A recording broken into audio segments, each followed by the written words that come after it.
They said the world was bipolar east and west, then came Russia, then North Korea, and now something else, something no one expected.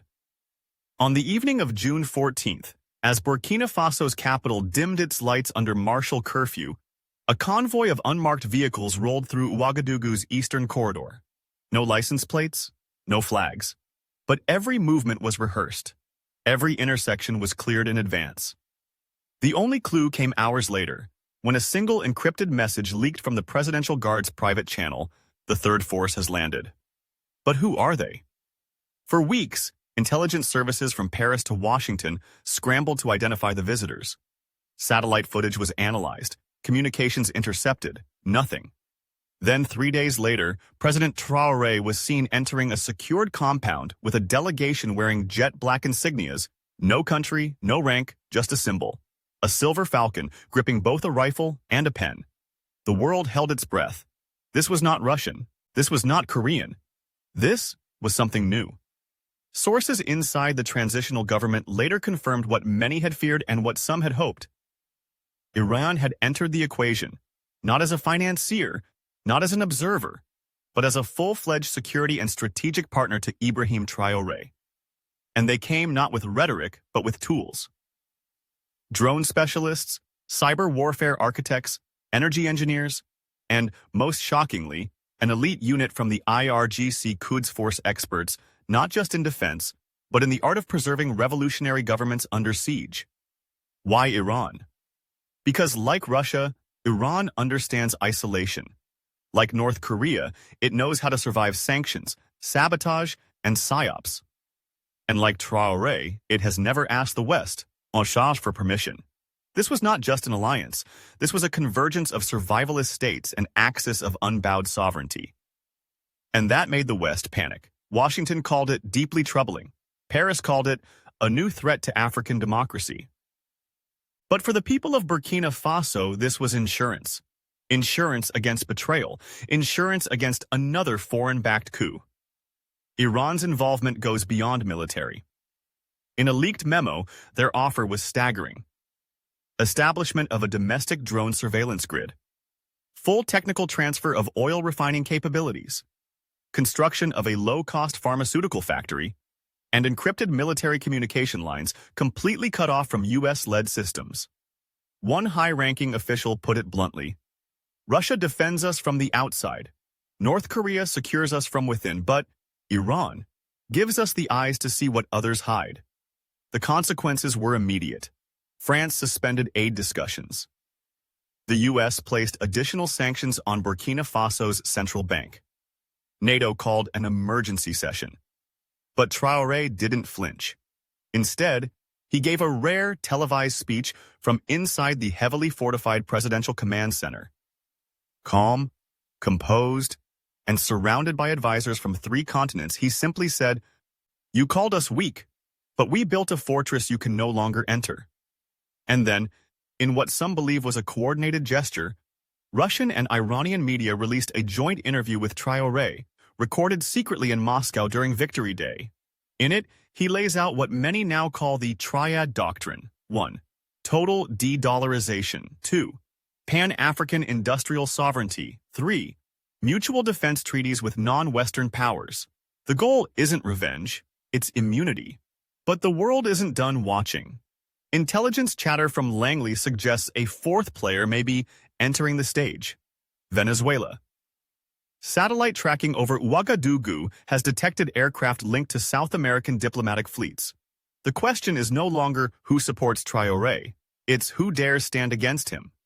Because when Russia, North Korea, and now Iran form a triangle of protection around a 36-year-old African leader, and when that leader starts speaking of a new decolonization order, you can bet the old world is trembling. The ground has shifted, and it's no longer about East versus West. It's sovereign versus servant, and Traoré has already chosen his side. It started with a whisper. A private airstrip in eastern Burkina Faso, usually reserved for emergency humanitarian landings, was quietly activated at 3:14 a.m. No flight plan was filed. No diplomatic insignia marked the fuselage. But those watching from space knew better. The aircraft, a modified Y-8 cargo plane, was Venezuelan, and on board were not only security analysts, but high-level emissaries carrying encrypted communications from Caracas. A new player had entered. Why Venezuela? At first glance, it made no sense. Venezuela was thousands of miles away, locked in its own struggles. But like Traoré, Nicolás Maduro had learned to navigate a world that punished independence. Both had survived sanctions. Both had ejected Western ambassadors. And both now saw survival not as isolation, but alignment. Inside the Presidential Command Center in Ouagadougou, a midnight session was convened. Traoré, still flanked by Russian advisors and North Korean security, met with the Venezuelan delegation in silence. No cameras, no statements, just one document on the table. The Energy Sovereignty Pact. It was a game-changer. Venezuela, rich in oil and refinery knowledge but blocked from global markets, would offer Traoré something no one else had: mobile refinery technology and petrochemical lab transfer capabilities, fully off-grid, fully unsanctioned. In return, access to rare earth minerals buried beneath the Sahel, not for exploitation, for shared development. The pact was signed. No Western observer knew.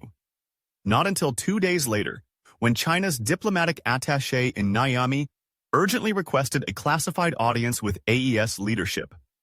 The world's old hierarchies were starting to panic, building the unthinkable, the unofficial fourth axis.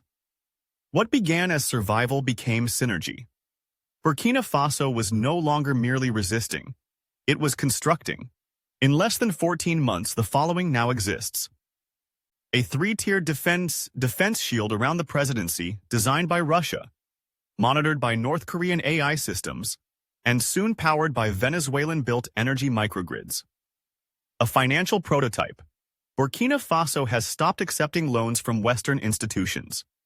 A barter-based system, anchored in gold, oil, and lithium, is being implemented with East-aligned states.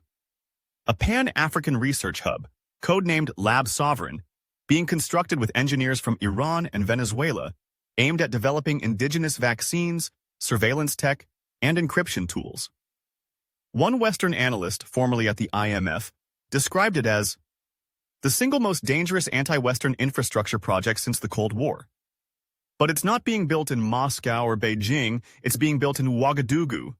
The rules are being rewritten, and no one saw it coming. Final part. The hidden blueprint of Traoré's grand design. What's next?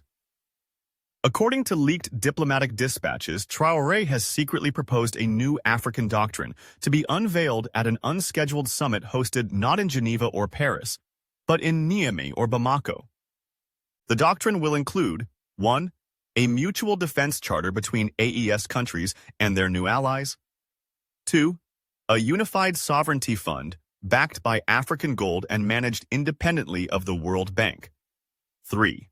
An intelligence alliance, modeled on the Five Eyes, but with its core in the Sahel. And the most shocking? A potential permanent council of the unaligned, made up of Burkina Faso, Iran, North Korea, Russia, Venezuela, and possibly Algeria or Syria as a counterweight to NATO. In just 18 months, Captain Ibrahim Traoré, once dismissed as another soldier with a beret, has become the gravitational center of a geopolitical rebellion that no longer fights for space at the Western table but builds its own. In diplomatic circles, a new term is emerging: the Black Star Network. A code for this rising coalition born in defiance, shaped in silence, and now ready to speak. And the West? They're no longer asking how to stop him. They're asking, how did this happen without us noticing?